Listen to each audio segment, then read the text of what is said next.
Hi పిల్లలు, welcome to పుస్తక జ్ఞానం.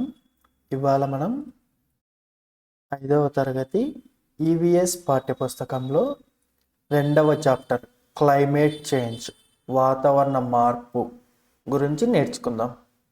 ఇంతకుముందు భాగాలు మీరు నేర్చుకోకుంటే ఆ వీడియోస్ ఇక్కడ కార్డ్స్లో వేస్తాను చూడండి. ఒకసారి ఈ పాఠ్యాంశం చదువుదాం. Karthik was returning home with his father from the market. Karthik తన తండ్రితో కలిసి మార్కెట్ నుండి తిరిగి ఇంటికి వెళ్తున్నాడు. Suddenly it started raining. Suddenly అకస్మాత్తుగా, హఠాత్తుగా, ఇట్ స్టార్టెడ్ రైనింగ్ వర్షం మొదలైంది. Both of them got drenched. వాళ్ళిద్దరూ తడిసిపోయారు. డ్రెంచ్డ్ అంటే తడిసిపోయారు. Karthik was surprised why it started raining. Karthik was surprised, ఆశ్చర్యపోయాడు కార్తీక్. ఎందుకు? వై ఇట్ స్టార్టెడ్ రైనింగ్, అకస్మాత్తుగా వర్షం ఎందుకు పడుతోంది అని అతను ఆశ్చర్యపోయాడు. ఆల్ ఆఫ్ ఎ సడన్, అకస్మాత్తుగా. కార్తీక్ వాళ్ళ నాన్నతో అంటున్నాడు, how does rain started father all of a sudden. అకస్మాత్తుగా వర్షం ఎందుకు పడుతుంది నాన్న? It is not rainy season now. ఇది వర్షాకాలం కాదు కదా అని చెప్పి కార్తీక్ అడుగుతున్నాడు. దానికి వాళ్ళ నాన్న, ఎస్ డియర్, అవును, బట్ కానీ, now we are getting unseasonal rains. కానీ మనకిప్పుడు అకాల వర్షాలు. అన్సీజనల్, సీజనల్ అంటే కాలానికి, సకాలంగా అని. అన్సీజనల్ అంటే అకాలంగా, అంటే కాలానికి తగ్గట్టుగా కాకుండా, ఆ కాలానికి తగ్గట్టుగా కాకుండా అన్సీజనల్ రెయిన్స్, వర్షాలు, అకాల వర్షాలు కురుస్తున్నాయి.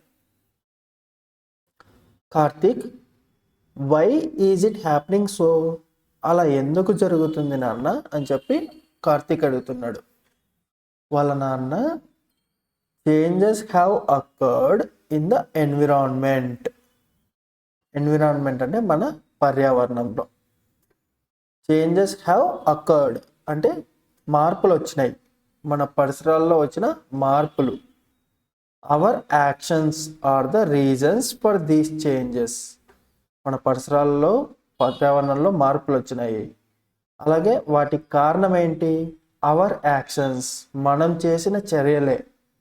మనం చేసిన చర్యలే వాటికి reasons, are the reasons for these changes. మనం చేసిన చర్యల వల్లే పర్యావరణంలో మార్పులు వచ్చినాయి. కార్తీక్ ఏమంటున్నాడు? How are we to be blamed for these untimely rains నానా. మనం ఎందుకు దానికి బాధ్యులం? How are we to be blamed, మనం ఎందుకు బాధ్యులం? For these untimely rains. Untimely అన్నా కూడా అకాల, టైమ్లీ అంటే సకాలం, అన్టైమ్లీ అంటే అకాల. అన్టైమ్లీ రెయిన్స్, అకాల వర్షాలకి మనం ఎలా బాధ్యులం అవుతాము? Father, our indiscriminatory actions are the main reasons. Our indiscriminatory అంటే విచక్షణారహిత యాక్షన్స్, చర్యలు. అవర్ ఇండిస్క్రిమినేటరీ యాక్షన్స్ అంటే మన విచక్షణారహిత చర్యలు. విచక్షణారహిత అంటే మంచి చెడు ఆలోచించకుండా చేసే చర్యలు. విచక్షణారహిత చర్యలు అంటాం. విచక్షణ ఉండదు, ఏది మంచి ఏది చెడు అన్న ఆలోచన లేనిది, విచక్షణ లేనిది, విచక్షణ రహిత. ఆర్ ద మెయిన్ రీజన్స్ అంటే అవే ప్రధాన కారణాలు. మనం చేస్తున్న విచక్షణ రహిత చర్యలే దీనికి ప్రధాన కారణం. Out of all living things, జీవరాశులలో, out of all living things, అన్ని జీవరాశులలో, only human beings damage the environment for their personal needs. For their personal needs అంటే మన స్వప్రయోజనాల కోసం, సొంత ప్రయోజనాల కోసం. ఓన్లీ హ్యూమన్ బీయింగ్స్ అంటే ఉన్న జీవరాశులన్నిట్లో కేవలం మనుషులు మాత్రమే డ్యామేజ్ ద ఎన్విరాన్మెంట్, పర్యావరణానికి డ్యామేజ్ చేస్తున్నారు, అంటే హాని చేస్తున్నారు. మనుషులు మాత్రమే కదా హాని చేసేది. చెట్లను నరికేయటం, కాలుష్యం పెంచటం, గాలి కాలుష్యం, నీటి కాలుష్యం పెంచటం, ఇలాంటివి చేస్తుంది మనుషులే కదా. అవి ఎందుకు చేస్తున్నాం? మన సొంత ప్రయోజనాల కోసం, స్వప్రయోజనాల కోసం చేస్తున్నాం, మన ఉపయోగాల కోసం చేస్తున్నాము.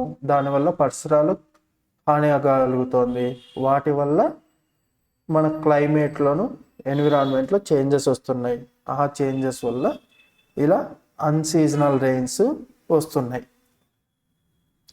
What happens if we do not get rains timely? If we do not get rains timely, మనకి సకాలంలో వర్షాలు కురవకపోతే వాట్ హ్యాపెన్స్, ఏమవుతుంది?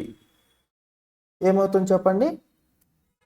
మనకి సకాలంలో వర్షాలు కురవకపోతే పంటలకి నీళ్లు కావాల్సి వచ్చినప్పుడు వర్షం కురవలేదు, సకాలంలో వర్షం కురవలేదు, అప్పుడు ఏమవుతుంది? పంట నాశనం అవుతుంది కదా, పంట పండదు, ఎండిపోతుంది.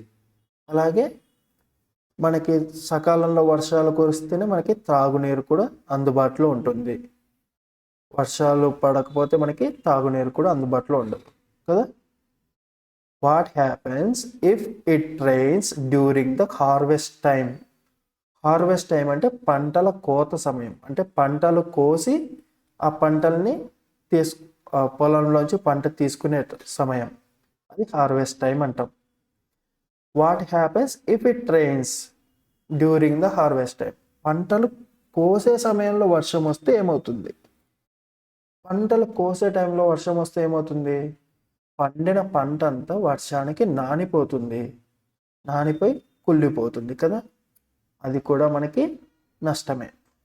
పంటలు కోసే సమయంలో వర్షాలు రాకూడదు, కానీ అప్పుడు వచ్చాయంటే నష్టం. పంటలు పండేటప్పుడు వర్షాలు రావాలి, కానీ అప్పుడు రాలేదంటే అది కూడా నష్టమే.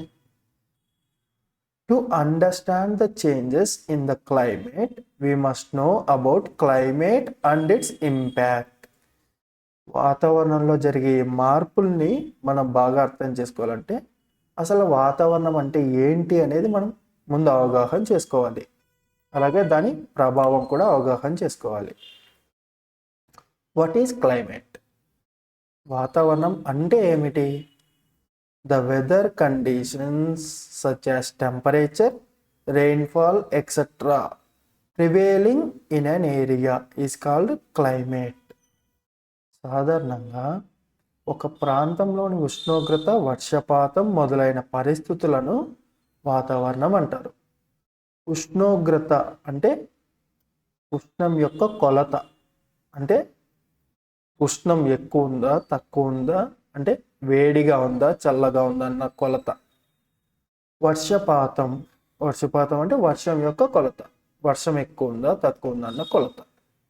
ఒక ప్రాంతంలో ఈ రెండింటిని, ఉష్ణోగ్రతని, వర్షపాతాన్ని, టెంపరేచర్, రెయిన్ఫాల్, వీటిని ఇంకా కొన్ని వేరే వేరే పరిస్థితులను కలిపి వాతావరణం అంటాం. ముఖ్యంగా ఈ రెండు, వాతావరణం లేదా ఇంగ్లీష్లో climate. Usually it's hot in summer. మామూలుగా వేసవిలో ఎలాగుంటుంది? వేడిగా ఉంటుంది, హాట్గా ఉంటుంది సమ్మర్లో కదా. It rains in the rainy season. వర్షాకాలంలో, రెయినీ సీజన్లో వర్షం పడుతుంది కదా. And is cold in the winter. చలికాలంలో చల్లగా ఉంటుంది, శీతాకాలంలో చల్లగా ఉంటుంది. This is the pattern in the nature. ఇది ప్రకృతిలో సహజంగా జరిగే ప్రక్రియ. సహజంగా ప్రకృతిలో ఇలాగే కదా ఉంటుంది. సమ్మర్లో వేడిగా హాట్గా ఉంటుంది, రెయినీ సీజన్లో రెయిన్స్ వస్తాయి, వింటర్ సీజన్లో శీతాకాలంలో కోల్డ్గా చల్లగా ఉంటుంది. బట్ కానీ we find the change in these patterns affecting the environment. మనము వాతావరణంలో ఈ మార్పులు, ఈ ప్యాటర్న్లో మార్పులు అంటే సమ్మరు, రెయినీ సీజన్, వింటర్, ఈ పరిస్థితుల్లో మార్పుల్ని మనం గమనిస్తూ ఉన్నాం. దేన్ని? అవి వాతావరణంలో మార్పులకి కారణమవుతున్నాయి. The untimely rainy patterns The untimely rain patterns, long and hot summers have a huge impact on the crops and affects food production. Untimely rainy patterns. సకాలంలో కురవని అకాల వర్షాలు, లాంగ్ అండ్ హాట్ సమ్మర్స్, సుదీర్ఘ వేసవికాలం అంటే చాలా ఎక్కువ రోజులు వేసవికాలం ఉండటం, హ్యావ్ ఏ హ్యూజ్ ఇంపాక్ట్, అవి చాలా ఎక్కువ ప్రభావాన్ని కలిగి ఉన్నాయి. దేని మీద? ఆన్ ద క్రాప్స్, పంటల మీద, అండ్ ఎఫెక్ట్స్, ఇంకా ప్రభావాన్ని కలిగిస్తాయి. దేని మీద? ఫుడ్ ప్రొడక్షన్, ఆహార ఉత్పత్తి మీద. అంతే కదా, పంటల మీద ప్రభావం ఉందంటే ఆటోమేటిక్గా మనకి ఆహార ఉత్పత్తి మీద కూడా ప్రభావం ఉంటుంది. సో మనకి అకాలంగా కురిసే వర్షాలు, ఎక్కువ కాలం ఉండే ఎండాకాలాలు మనకి పంటల మీద, ఆహార ఉత్పత్తి మీద చాలా ఎక్కువ ప్రభావాన్ని చూపిస్తున్నాయి. What is climate change? వాతావరణ మార్పు అంటే ఏమిటి ఇంతకి? ద ఎర్త్, మన భూమి మీకు తెలుసు కదా, వి లివ్, మనం అక్కడే నివసిస్తున్నాం, is a beautiful blue planet in the universe. మన విశ్వం మొత్తంలో కూడా మన భూమి అనేది చాలా అందమైన నీలి గ్రహం. ఎందుకంటే yes with deep oceans and dense forests, మన భూమి మీద చాలా లోతైన సముద్రాలు, దట్టమైన అడవులతో నిండి ఉంది. డీప్ ఓషన్స్, లోతైన సముద్రాలు, డెన్స్ ఫారెస్ట్స్, చాలా దట్టమైన అడవులు. Hour livelihood totally depends on the resources available in the nature. మన లైవ్లీహుడ్ అంటే జీవనోపాధి, టోటల్లీ డిపెండ్స్ ఆన్, అది పూర్తిగా ఆధారపడి ఉంది. దేని మీద? On the resources available in the nature. ప్రకృతిలో మనకి లభించే వనరుల మీద మాత్రమే మన జీవనోపాధి పూర్తిగా ఆధారపడి ఉంది. We get food and shelter from the nature. మనము ప్రకృతి నుంచి ఫుడ్ అంటే ఆహారము, అండ్ షెల్టర్ అంటే నివాసము, ఈ రెండు మనం ప్రకృతి నుంచి పొందుతున్నాం. While walking along the green fields we feel a cool breeze. ఎప్పుడైనా మనము పొలాల వెంట, పచ్చని పొలాల వెంట నడుస్తూ ఉంటే we feel a cool breeze, చల్లని పైరగాలి మనకి తగులుతూ ఉండటం మనం ఆస్వాదించవచ్చు. పచ్చని పంట పొలాల వెంట వెళ్తూ ఉంటే ఆ పొలాల మీద వచ్చే చల్లని గాలిని మనం అనుభూతి చెందుతాం. బట్ ఆఫ్టర్ హార్వెస్టింగ్ అంటే పంట కోసిన తర్వాత, the crop, after harvesting the crop అంటే పంట కోసిన తర్వాత, ద ఫీల్డ్స్ బికమ్ డ్రై, పొలాలన్నీ ఎండిపోతాయి. We may not feel the same and it is hot. మనం మళ్ళీ అదే విధంగా అనుభూతి చెందలేం.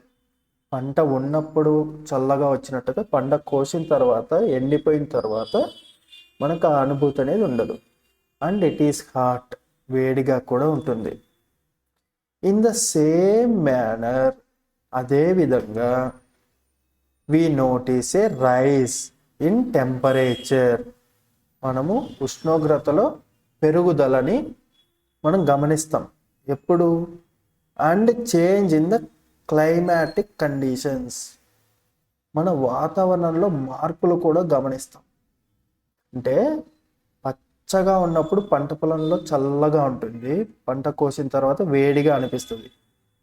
అలాగే మన వాతావరణంలో కూడా ఉష్ణోగ్రతలో పెరుగుదల అనేది ఉంటుంది, అది మనం గమనిస్తూ ఉన్నాం. అలాగే వాతావరణంలో మార్పులు కూడా గమనిస్తూ ఉన్నాం. This is because we are cutting trees.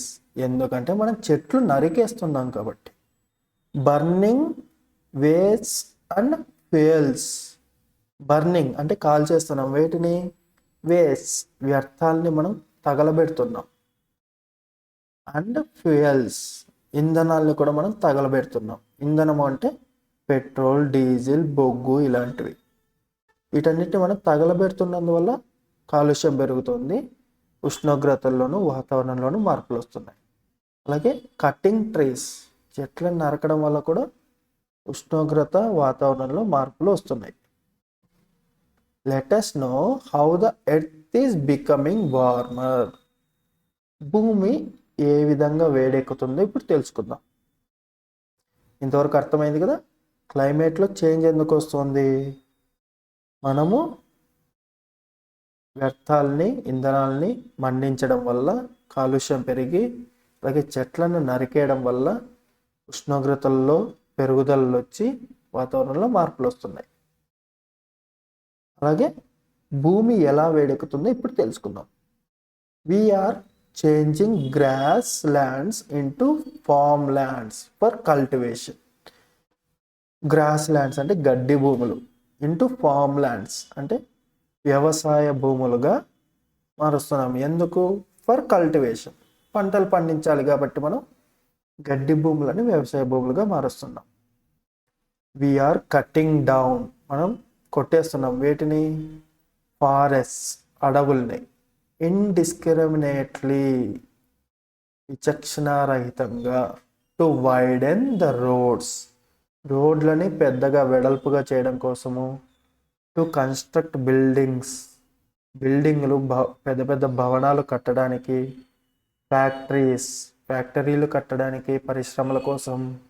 Dams, ఆనకట్టలు కట్టడానికి మనము ఫారెస్ట్, చెట్లని, అడవుల్ని కొట్టేస్తున్నాం. అది కూడా ఇండిస్క్రిమినేట్లీ, విచక్షణారహితంగా. Because of these open areas are reduced, అందువల్ల మైదానాలు అనేవి తగ్గిపోతున్నాయి. ఓపెన్ ఏరియాస్ అంటే బాగా మైదాన ప్రాంతాలు అనేవి తగ్గిపోతూ ఉన్నాయి. Factories release harmful gases. Factories, పరిశ్రమలు హార్మ్ఫుల్ గ్యాసెస్ అంటే హానికరమైన వాయువులను విడుదల చేస్తాయి. ఇంటూ ద అట్మాస్ఫియర్, మన వాతావరణంలోకి హానికరమైన వాయువులని ఫ్యాక్టరీలు విడుదల చేస్తాయి. And industrial wastes into the water bodies, అలాగే పక్కనున్న కాలువలు, నదుల్లోకి ఇండస్ట్రియల్ వేస్ట్, పరిశ్రమల నుంచి వచ్చే వ్యర్థాలన్నిటినీ నీళ్ళల్లో కలిపేస్తున్నారు. ఎవెన్చువల్లీ అంటే రాను రాను soil, water and air are getting polluted. Soil అంటే భూమి, వాటర్ నీరు, అండ్ ఎయిర్ గాలి, ఈ మూడు కూడా గెట్టింగ్ పొల్యూటెడ్, మూడు కూడా కాలుష్యం అవుతున్నాయి. Forest helps us by giving oxygen, అడవులు మనకి ఆక్సిజన్ ఇస్తున్నాయి. అండ్ ప్రొటెక్ట్ ఫ్రమ్ సన్లైట్, అలాగే సూర్యకాంతి నుంచి మనల్ని కాపాడుతున్నాయి. Let us observe the following activities. ఇక్కడ కొన్ని యాక్టివిటీస్ ఇచ్చారు కదా, అవి చూడండి. ఇక్కడ ఏం చేస్తున్నారు? రోడ్డు వెడల్పు చేస్తున్నారు. ఇక్కడేమో ఆనకట్ట కడుతున్నారు. ఇక్కడేమో చెట్లని కొట్టేస్తున్నారు. ఇక్కడ ఫ్యాక్టరీ కట్టారు. ఇక్కడ పెద్ద భవంతి కడుతున్నారు. ఇక్కడ చెట్లు కొట్టేస్తున్నారు కదా. ఈ విధంగా మనం అడవుల్ని నరికేస్తూ వస్తున్నాం రకరకాల కారణాల వల్ల. Have you ever seen someone cutting a big tree? ఎప్పుడైనా ఒక పెద్ద చెట్టుని ఎవరైనా నరకడం నువ్వు చూసావా? How do you feel? అప్పుడు నీకు ఎలా అనిపిస్తుంది? చెప్పండి, మీకు ఎలా అనిపిస్తుంది?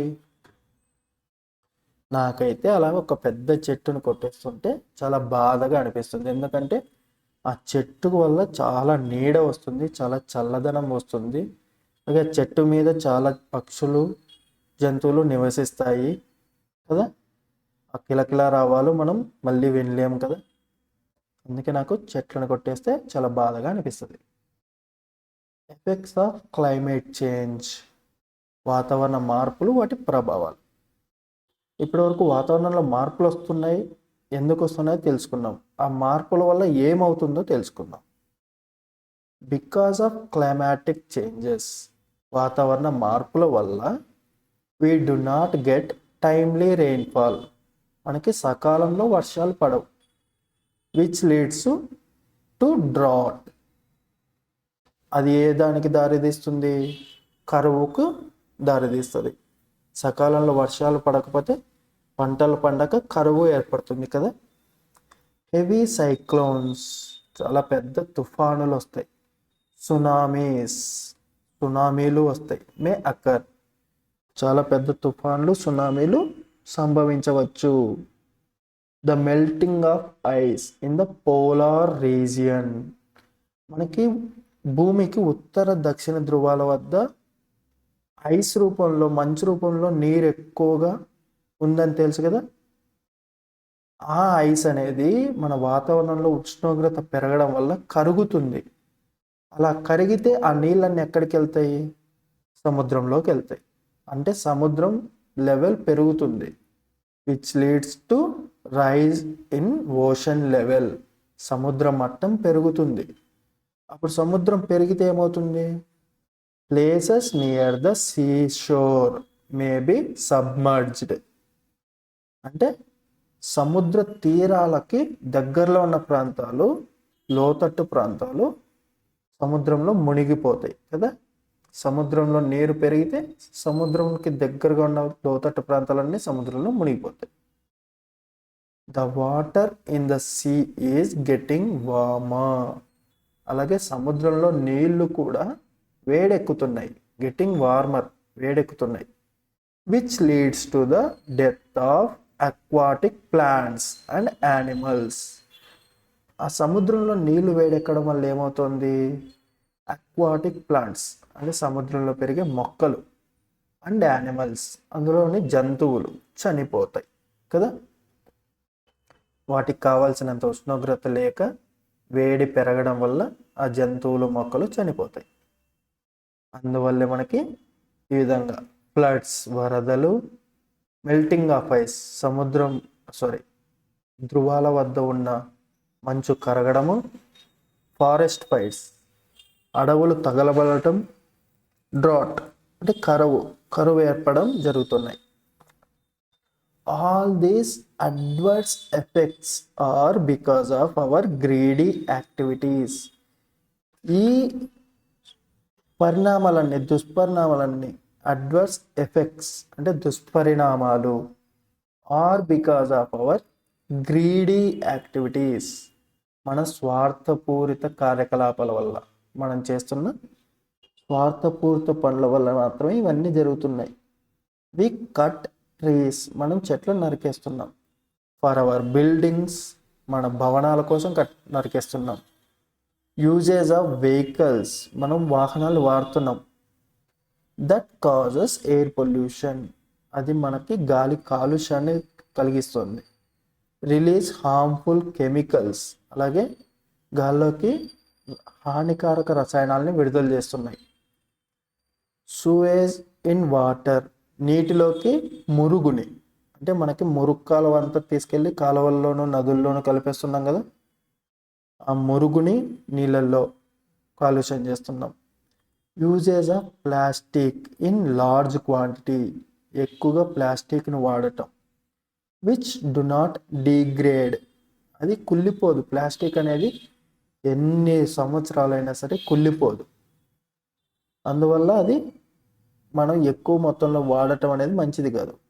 There by causing damage to the earth, ఆ విధంగా మనం భూమికి హాని కలిగిస్తున్నాం, చెడు చేస్తున్నాం భూమికి. మనం నివసించే ఇంటిని మనం తగలబెట్టుకుంటామా? కాదు కదా. మనం నివసిస్తున్న ఇంటిని ఎలాగైతే మనం జాగ్రత్తగా చూసుకుంటామో, మనం నివసిస్తున్న భూమిని కూడా మనం జాగ్రత్తగా కాపాడుకోవాలి. ఈ విధంగా కాలుష్యాన్ని పెంచుకొని మన భూమిని మనమే నాశనం చేసుకుంటే మనం నివసించలేం కదా. కాబట్టి మనం ఈ కార్యకలాపాలని తగ్గించాలి. కాలుష్యాన్ని చేసే కార్యకలాపాలని మనం తగ్గించాలి. చెట్లను బాగా పెంచాలి. Let us stop a while and think of activities to save our world. మన భూమిని కాపాడుకునే కార్యకలాపాల గురించి కాస్త ఆలోచిద్దాం. మీరు చెప్పండి, ఏ విధంగా మన భూమిని కాపాడుకోవచ్చు?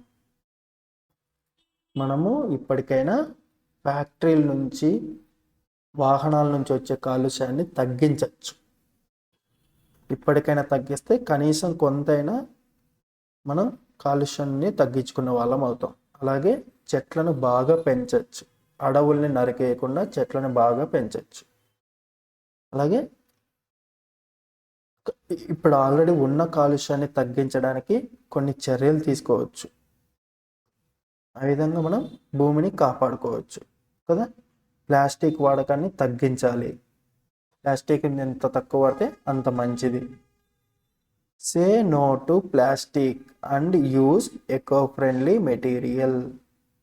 ప్లాస్టిక్ వద్దు అని నినదిద్దాం.